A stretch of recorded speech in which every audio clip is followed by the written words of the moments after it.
Hi everyone, my name is Brittany Brockway, and today I'm going to be talking about infant mortality rates and focusing on the African American population. I will be discussing the health disparities that exist within this population and why they exist. So what is infant mortality?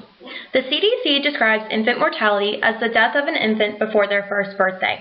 This number is generally reported per 1,000 live births per year. I've given an example based upon the chart below. This chart reflects roughly 13 deaths per 1,000 live births in the African American population in the year 2009. We can see this number is greater in every year for this population compared to other ethnic groups. According to Elaine Churcher, a news reporter for the CBS News, infant mortality affects not only the family but the community as well. McDormand and colleagues explain that infant mortality is one of the most important indicators of health as a nation.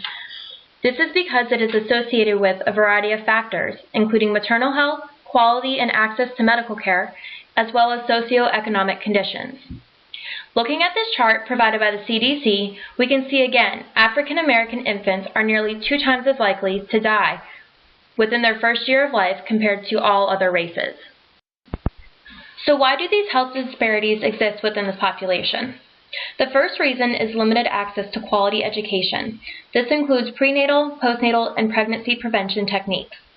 According to the U.S. Bureau of the Census completed in 2004, infant mortality rates generally decrease with increasing levels of education. This pattern may reflect the effects of more educated as well as socioeconomic differences. Which brings me to my second reason for the disparities in this population. Women with more money tend to have higher education levels.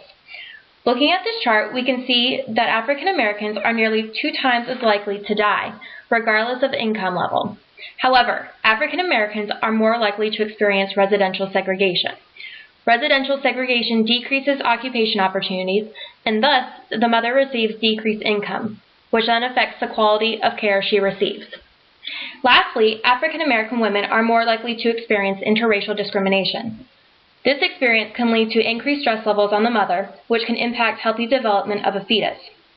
According to HEA and colleagues, several studies support the concept that maternal stress is associated with preterm birth, and there is considerable overlap in the pathophysiology of preterm birth and stillbirth. Desmissy adds to this, stating, preterm birth is the prevailing disparity in the United States with African Americans, and they are at a 2 times greater risk of developing preterm births compared to whites. Research has shown that stress is likely to be increased with the release of corticotropin hormone, which also increases the chances of preterm delivery and low birth weight. Here is an example of 2 highly populated areas, Boston and California. Over the years, infant mortality rates have decreased for each population. However, African Americans are still at an increased risk. In conclusion, disparities are present in every population.